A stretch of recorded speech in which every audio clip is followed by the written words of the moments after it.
안녕하셨습니까? 지난 한 주일 동안에도 무척 더웠는데 별일 없이 잘 지내셨는지요? 우리 이제 거룩한 안식일을 맞이하여 우리 하나님 앞에 예배하겠습니다. 우리 먼저 기도하시겠습니다. 거룩하신 아버지, 저희들에게 지난 한 주일 동안에도 날씨는 비록 덥고 메말랐지만은 저희들에게 편안한 한 주일을 보낼 수 있게 해주셔서 감사합니다. 이제 저희들 주 앞에 나와 예배하고자 하오니 우리의 마음을 주께로 향할 수 있게 해주시옵고 하늘의 기별을 들을 수 있는 귀를 열어주시고 또 말씀을 담을 마음의 문을 열게 해 주시옵소서. 예수님의 이름으로 간절히 기도합니다. 아멘. 오늘은 가장 잘한 선택이라는 제목으로 말씀을 드리면서 함께 은혜를 얻고자 합니다. 오늘 말씀드릴 내용은 빌립보 3장 7절부터 9절까지 있는 말씀입니다. 그러나 무엇이든지 내게 유익하던 것을 내가 그리스도를 위하여 다 해로 여길 뿐더러 또한 모든 것을 해로 여김은 내 주 그리스도 예수를 아는 지식이 가장 고상함을 인함이라.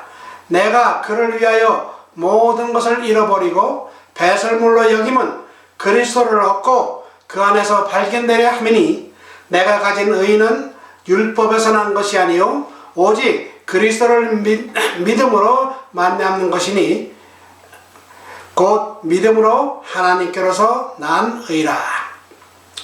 오늘 이 말씀을 통하여 저와 여러분이 함께 은혜를 얻고자 합니다. 우리는 아침에 눈을 떠서 잠들 때까지 사람들은 매일 살아가면서 선택의 연속 속에 살아갑니다. 매일 무엇을 먹을까, 무엇을 입을까를 시작으로 오늘은 무엇을 할까 등등.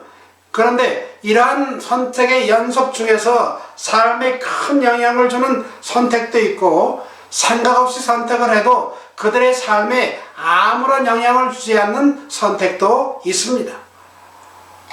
제가 오늘까지 살아온 경험을 통하여 보면 행복한 삶을 살기 위해서는 인생 중에서 세 가지를 정말 잘 선택해야 할 것이라고 생각이 듭니다. 첫째는 직업을 선택하는 일입니다. 둘째는 배우자를 선택하는 일이고 셋째는 종교를 선택하는 일입니다. 이 셋 중에서 여러분은 어떤 것이 가장 중요하다고 생각이 드십니까? 참고로 직업을 선택하기 위해서는 어떤 학교를 가는 애에 따라 직업이 결정되는 경우가 많습니다. 예를 들면 의과대학을 가면 의사가 될 것이고 사관학교를 가면 군인이 되며 또 법과대학을 가면 변호사나 법관이나 검사가 됩니다. 그러나 살다 보면 직업을 몇 번씩 바꾸는 사람들을 흔히 볼 수가 있습니다. 둘째로 어떤 배우자를 선택하느냐에 따라서 삶이 행복해할 수도 있고 어떤 경우는 평생을 힘들게 사는 사람도 있습니다. 이것은 남자나 여자나 다 마찬가지로 평생을 좌우합니다. 자, 그러면 종교는 어떻습니까? 흔히들 종교를 선택할 때 부모나 가정에 의해서 결정되는 경우가 많은데 별로 따져보지 않고 선택하는 경우가 많습니다. 그러나 어떤 종교를 선택하느냐에 따라 현세는 물론 이생까지도 좌우하는 것을 아십니까? 어떤 회사에서 신입사원 모집을 하면서 낸 시험 문제 중에 이런 것이 있었습니다. 본인의 인생에서 가장 잘한 선택과 가장 후회하는 선택에 대하여 각각 한 가지씩 써서 제출하시오. 만약 여러분에게 이런 질문이 주어진다면 여러분은 어떤 것을 쓰시겠습니까? 성경에 보면 선택에 대한 여러 가지 이야기가 나오는데 그 중에 몇 가지만 말씀드리겠습니다. 우리 누가복음 5장 10절 11절에 보면 세베대의 아들로서 시몬의 동업자인 야고보와 요한도 놀랐습니다. 예수께서 시몬에게 일러 가라사대 무서워 말라 이제부로는 내가 사람을 취하리라 하시니 저희가 배들을 육지에 대고 모든 것을 버려두고 예수를 쫓으니라 하고 하였습니다. 이 말씀 속에서 보면 시몬과 그의 동업자 야고보와 요한은 모든 것을 버려두고 예수를 쫓는 선택을 한 것입니다. 그들이 예전에 잡아보지 못한 엄청난 양의 고기를 소유하게 된 4명의 동업자가 거기에 있었습니다. 그들은 가장 큰 물질적 성공을 거둔 그 순간 자신들의 사업을 버렸습니다. 그들이 기적에 더 고귀한 의미를 보았다 해도 지금까지는 미미한 성과만을 올린 떠돌이 선생의 제자로서 불확실한 생계를 위한 자신들이 선택한 직업을 버리는 데는 참으로 큰 믿음이 필요했습니다. 그러나 예수께서는 고기를 풍부하게 많이 제공해 줌으로써 제자들의 필요를 채워줄 능력이 자신에게 있다는 것을 보여주었으며 그들은 그것을 보고 겸비하게 믿었습니다. 그리하여 제자들에게는 일말의 주저함도 없었으며 사람을 낚는 업으로서 예수와 함께 더욱 고귀한 동업을 하기 위해 업으로서의 성공적인 동업을 해체하라는 것은 즉각적이고 현명한 결정이었습니다. 그들은 곰곰이 생각할 볼 시간도 또 가족들의 필요를 제공해 줄 시간도 필요치 않았습니다. 그들은 평범한 업으로서 깊은 곳으로 나아갔지만 해안으로 다시 돌아왔을 때에는 그리스도가 이제 그들을 불러 사람을 낚도록 하기 위하여 지시한 깊은 곳을 향해 믿음으로 나아갔습니다. 그들은 자신들의 삶을 유지해 줄 것으로 믿었던 것을 찾기 위해서 밤이 새도록 수고했으나 허사로 끝났습니다. 이제 그들은 삶이 줄 수 있는 모든 것을 그리스도를 위하여 기꺼이 포기하고자 했고 그렇게 함으로 더 부유하고 더 풍성한 삶을 시작했던 것입니다. 그들은 봉사의 십자가를 짊어지고 예수의 발자취를 따라갔습니다. 수년 후에 바울처럼 그들도 자신의 모든 세상적 소유물들을 버릴 각오가 되어 있었는데 그것은 그들이 그리스도 예수를 아는 지식을 가장 고상하고 무한한 가치가 있는 것으로 여겼기 때문입니다. 전에 가치 있는 것으로 보이던 것들이 이제는 무가치하게 보였습니다. 그 이후부터는 예수에게 배우고 그의 고난에 동참하며 그의 부활의 권능에 대한 지식을 모든 사람과 함께 나누는 것이 그들의 몫이 되었습니다. 그들은 값진 진주를 발견한 후에 자신들의 세상적인 소유와 관심들을 처분하고 육체적 및 지적 자산을 천국 사업에 모두 투자하였습니다. 지금까지는 적어도 4명 중 3명, 즉 베드로, 안드레, 요한이 간헐적으로 예수를 쫓았습니다. 2가을 전, 즉 2년 전에 요단강에서 그들이 받은 부름은 예수를 메시아, 즉 세상 죄를 짊어지기 위해 온 하나님의 어린 양으로 인정하라는 부름이었습니다. 이제 그들은 신자로서만이 아니라 제자와 동역자로서 자신들의 삶과 소유를 그의 것과 결합하기 위해 부름을 받았습니다.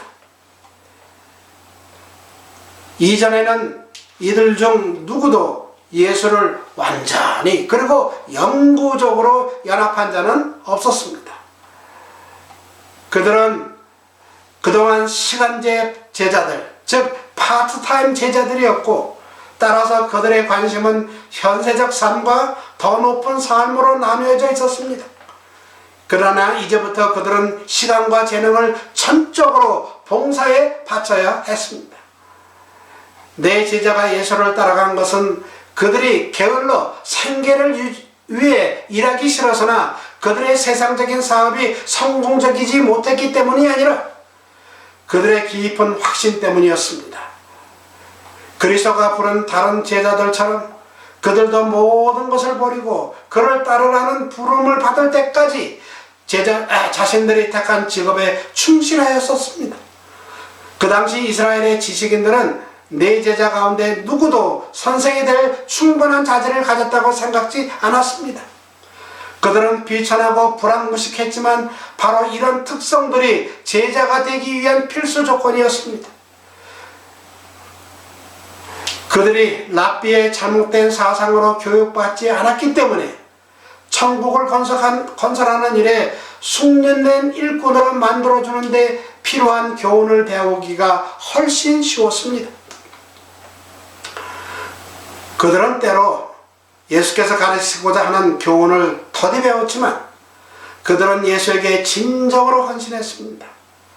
예수님의 사랑은 그들이 개인적으로 그에게 굴복하는 정도에 따라 점차 그들의 마음과 정신을 변화시켰습니다. 그들이 훈련을 마치고 나왔을 때 더 이상 교양이 없거나 무식하지 않고 예리한 통찰력과 건전한 판단력을 소유한 사람들이 되었습니다. 사실 그들은 예수와 닮은 점이 아주 많아서 그들이 예수와 함께 있었음을 다른 사람들이 알 정도였습니다.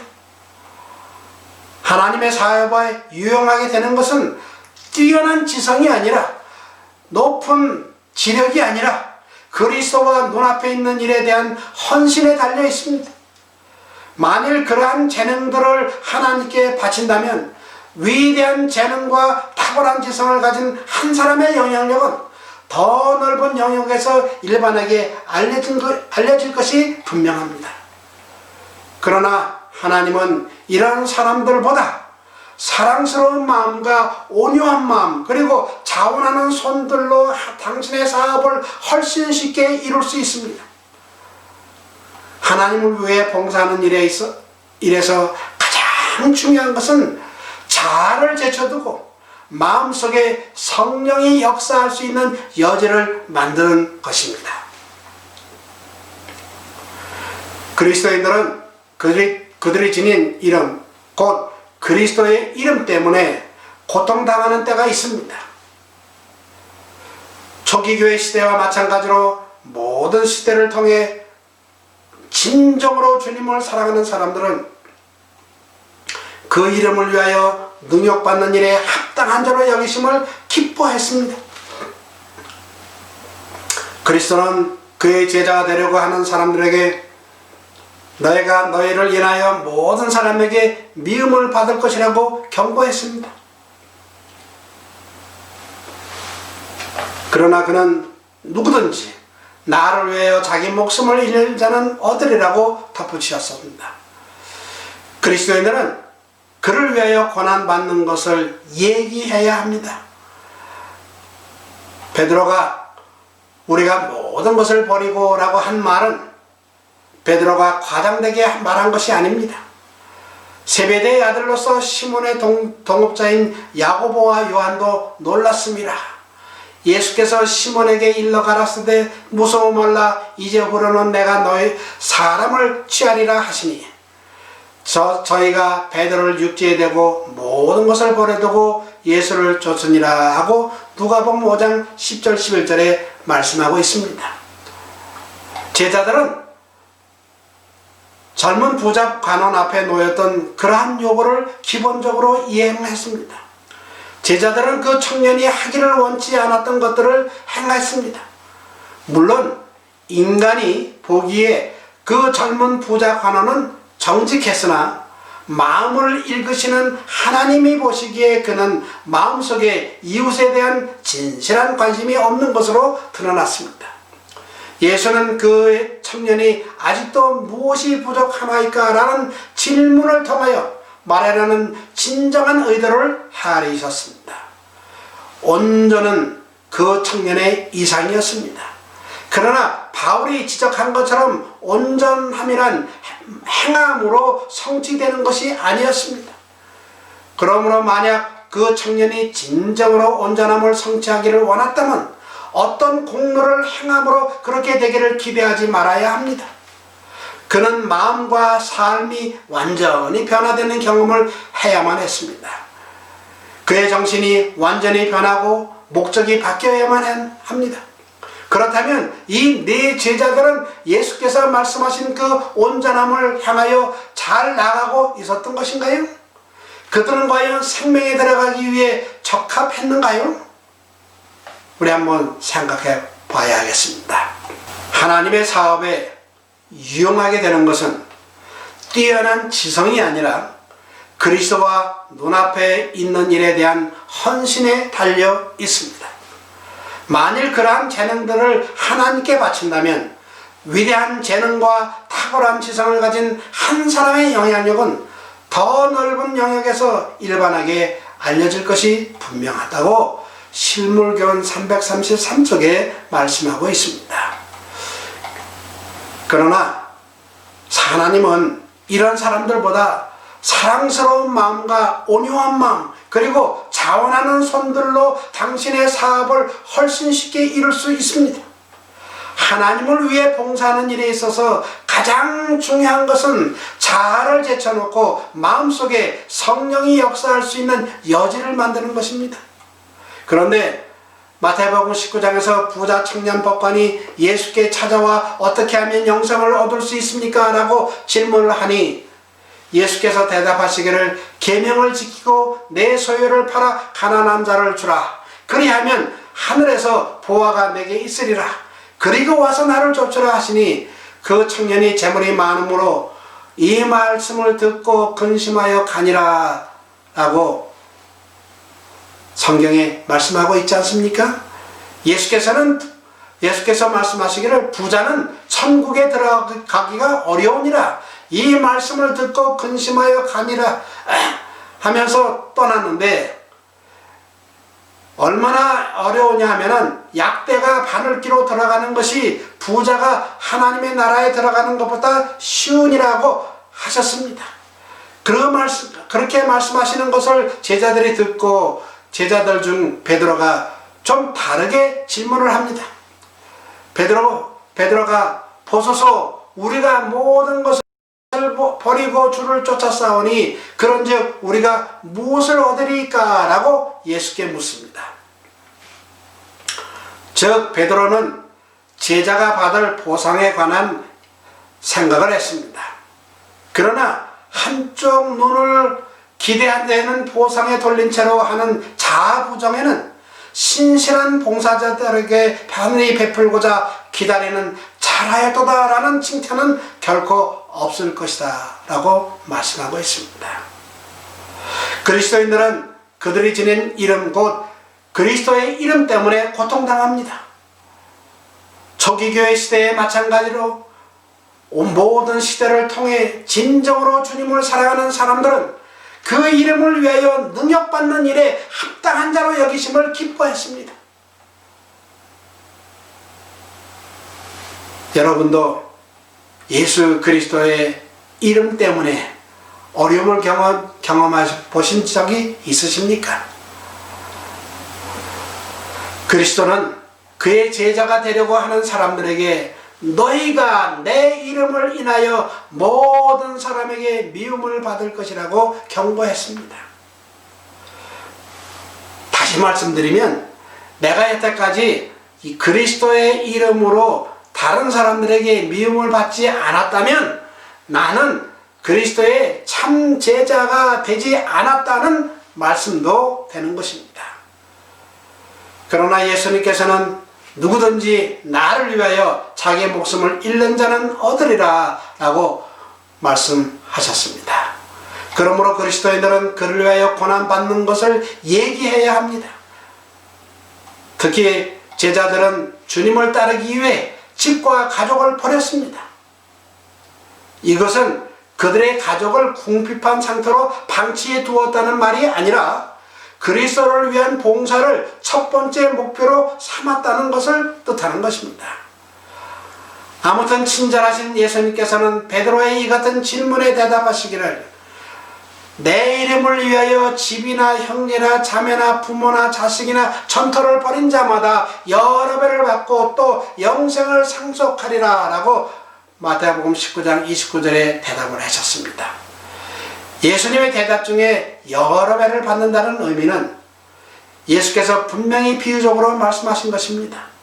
왜냐하면 욥기 42장 10절에서는 욥에게 그 존 소유보다 갑절이나 주셨고 라고 하셨고 또 마가복음 10장 30절에서는 금세에 있어 집과 형제와 자매와 모친과 자식과 전토를 100배나 받되 핍박을 겸하여 받고 내세의 영생을 받지 못할 자가 없느니라고 하셨습니다. 그러니까 여러 배를 받는다는 뜻은 2배를 받을 수도 있는 것이고 100배를 받을 수도 있는 것입니다.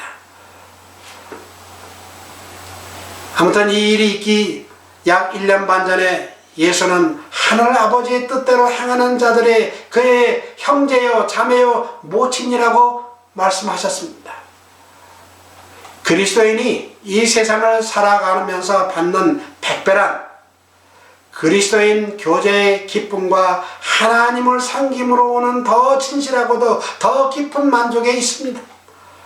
바울은 이것에 대해 아무것도 없는 자 같으나 모든 것을 가진 자라고 표현하고 있습니다. 그런데 더 중요하고 값진 것은 보상 중에 영생도 포함시킨 것입니다. 하나님의 말씀 속에는 사람이 그리스도를 따르기 위해 모든 것을 포기할 때 지극히 크고 영원한 영광에 중한 것을 보상으로 받게 될 것이다 라고 고린도후서 4장 17절에 말씀하고 있고, 예수께서는 또 그 구원의 계획을 이루기 위하여 모든 것을 포기하셨습니다.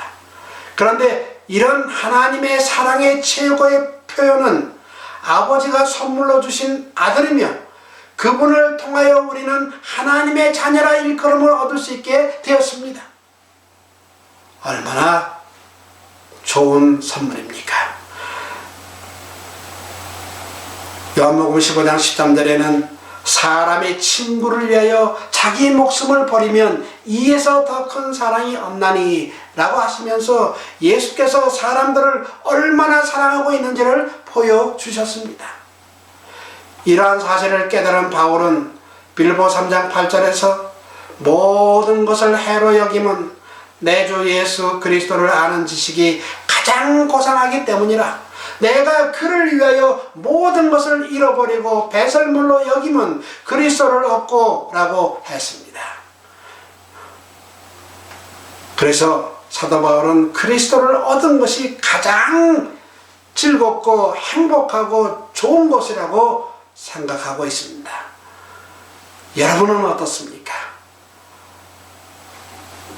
저도 사도 바울만큼은 못하지만 그리스도를 얻은 것이 제 생애에서 가장 잘한 것이라고 생각합니다. 그런데 제자들 중 잘못한 선택을 한 사람이 있습니다. 바로 가룟 유다입니다. 그 가룟 유다는 또 다른 제자들과 똑같이 3년 반 동안 예수님을 따라다녔지만 결국 그는 은 30을 받고 자기 선생님을 파는 배신을 하는 사람이 되었습니다. 마태복음 26장 15절에 보면 내가 예수를 너에게 넘겨주리니 하면서 이 가룟 유다는 제사장들에게 가서 이야기를 이렇게 합니다. 내가 예수를 너에게 넘겨주리니 얼마를 주려느냐 하니 그들이 은 30을 달아 주거늘 그랬습니다. 여러분, 이 유다는 물론 은 30이 탐이 나서 예수님을 제사장들에게 넘겨준 것은 아닙니다. 유다는 예수님을 따르다 보면 예수께서 그들이 생각하는 메시아가 되시면 자기는 요즘 말로 고관이 될 줄 알았는데 예수께서 전혀 그런 기미를 보이지 않자 자기 깐에는 머리를 써서 예수님을 왕이 되도록 몰아간 것입니다만 예수님은 유다의 생각대로 되지를 않고 십자가에서 돌아가시고 만 것이었습니다. 그래서 마태복음 27장 3절에서 그때 예수를 판 유다가 그의 정죄됨을 보고 스스로 뉘우쳐 그 은 30을 대제사장과 장로들에게 도로 갖다 주며 라고 한 것입니다. 여러분, 예수를 믿을 때 내 생각대로 믿으면 안 됩니다. 나의 모든 것을 포기하고 믿으시길 바랍니다. 여기 두 여배우의 일생에 대한 이야기가 있습니다. 어떤 분은 아실지 모르겠지만 1960년대에 미국에서 쌍벽을 이루던 헐리우드의 두 여배우가 있었습니다. 한 사람은 아주 유명한 마릴린 먼로이고 또 다른 한 사람은 에반스 콜린이라는 여배우인 것입니다. 이 두 여배우는 당시에 얼굴은 물론 몸매의 아름다움을 가시하는 1960년대의 쌍벽을 이루며 관능미를 자랑하는 헐리우드 육체파 여배우였습니다. 이 두 여배우는 당대의 박수와 갈채와 인기를 한몸에 받고 돈방석에 앉아 부귀영화를 누리며 살았다고 전해지고 있습니다. 이 마릴린 먼로의 매혹적인 미의 괴력은 그녀가 하체를 한번 흔들며 춤을 추면 미국은 물론 전 세계 당대의 젊은 남성들의 심장을 흔들어 놓을 정도로 미치고 환장할 정도였다고 언론들은 경쟁하듯 선전했습니다. 그리고 또 섹스의 심볼이라고 불리울 정도로 매혹적이고 환상적이라고 언론들이 부추기기도 했었습니다. 그녀가 존 F 케네디 대통령으로부터 생일 파티에 초대받아 대통령 앞에서 요염한 모습으로 해피 버스데이 투 유를 불렀다는 뉴스도 있었습니다. 그날에 마릴린 먼로의 모습을 본 케네디 대통령은 너무나 황홀하고 행복해서 이렇게 말했다고 전해지고 있습니다. 이제 내가 대통령을 그만두어도 여한이 없다.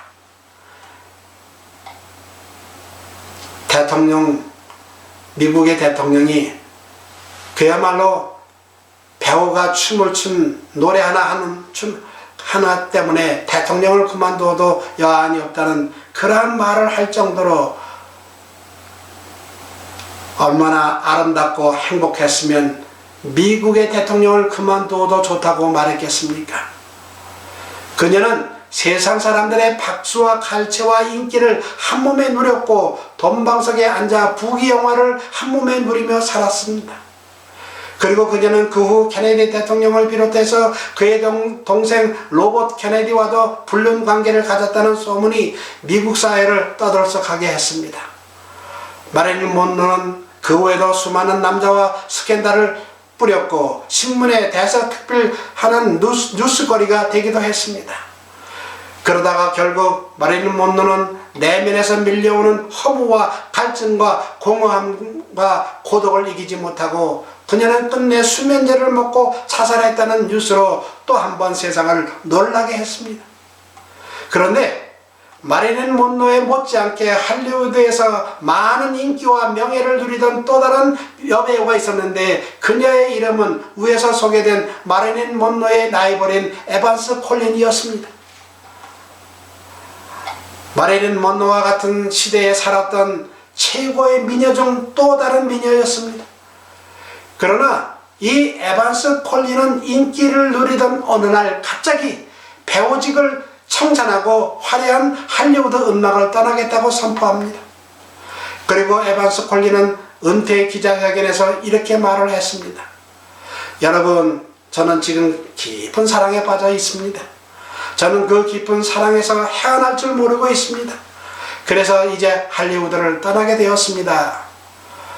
그 말을 들은 청중들은 환호성을 쳤고 언론들은 연일 뉴스거리로 큰 화제가 되었습니다. 도대체 콜린 에반스가 사랑하는 남자가 도대체 누구냐? 그 행운의 남자는 누구냐? 그리고 왜 음악계를 떠나 그를 선택하느냐? 하고 외쳤습니다. 당시 기자들이 몰려와서 그녀에게 물었던 질문은 누구와 그런 깊은 사랑에 빠졌느냐는 것이었습니다. 그 남자는 도대체 누구입니까? 하고 기자들이 물었습니다. 그럴 때 에반스 콜린은 그렇게 대답을 했습니다. 내가 그를 선택한 것이 아닙니다. 그분이 나를 선택한 것입니다. 그분은 바로 예수 그리스도이십니다. 그분은 나를 위해 십자가에서 죽으신 분이십니다. 나를 선택하신 그분에게 내가 지고 있는 빚을 갚기 위해 나는 지금 선교사가 되기 위하여 신학대학에 입학까지 했습니다. 이후에 에반스 콜린은 신학대학을 졸업하고 같은 선교사와 결혼을 하게 됩니다. 남편과 함께 아프리카 선교사로 파송받아 그녀는 우간다 험한 선교지에서 선교활동을 성실히 수행했습니다. 7년간 아프리카 선교사를 끝내고 안식년차 잠시 고국에 왔던 그 에반스 콜린에게 빌리 그레엄 목사가 이렇게 물어봤습니다. 에반스 콜린, 할리우드의 영광과 명예, 인기를 포기하고 험지인 우간다 선교사로 떠난 것이 후회되지는 않았습니까? 정말 행복합니까? 그렇게 물어봤습니다.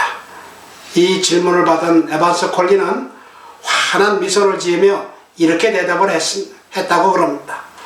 아니 목사님, 후회라니요. 무슨 후회입니까? 내가 선택한 선교사의 자리는 나에게 과분하기도 하지만 나는 영국 여왕의 자리와도 절대 바꿀 수 없는 귀중하고 너무도 보람된 자리였습니다. 뿐만 아니라 더 나아가 미국 대통령의 자리도 이 자리와는 절대로 정말 바꿀 수 없습니다. 이 얼마나 위대하고 훌륭합니까? 얼마나 고귀하고 아름다운 삶입니까? 또 얼마나 아름다운 선택이었습니까? 그렇습니다. 복음은 참으로 아름답습니다. 믿음은, 신앙은 참으로 위대하고 거룩합니다.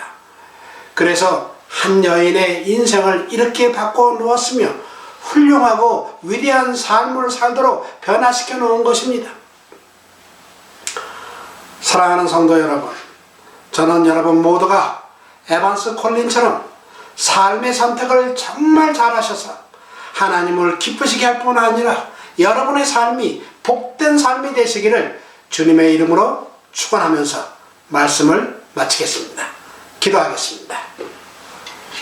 자비로우신 아버지, 저희들을 부족하고 죄된 몸이지만은 예수 그리스도를 통하여 하나님을 믿고 영생을 얻을 수 있도록 인도하셨사오니 감사합니다. 이 선택을 놓치거나 잃어버리는 사람들이 아니라 끝까지 예수님께서 다시 오실 때까지 이것을 굳게 붙들면서 감사하면서 기뻐하면서 살 수 있도록 축복해 주시옵기를 저희를 사랑하신 예수님의 이름으로 간절히 축원하옵나이다. 아멘.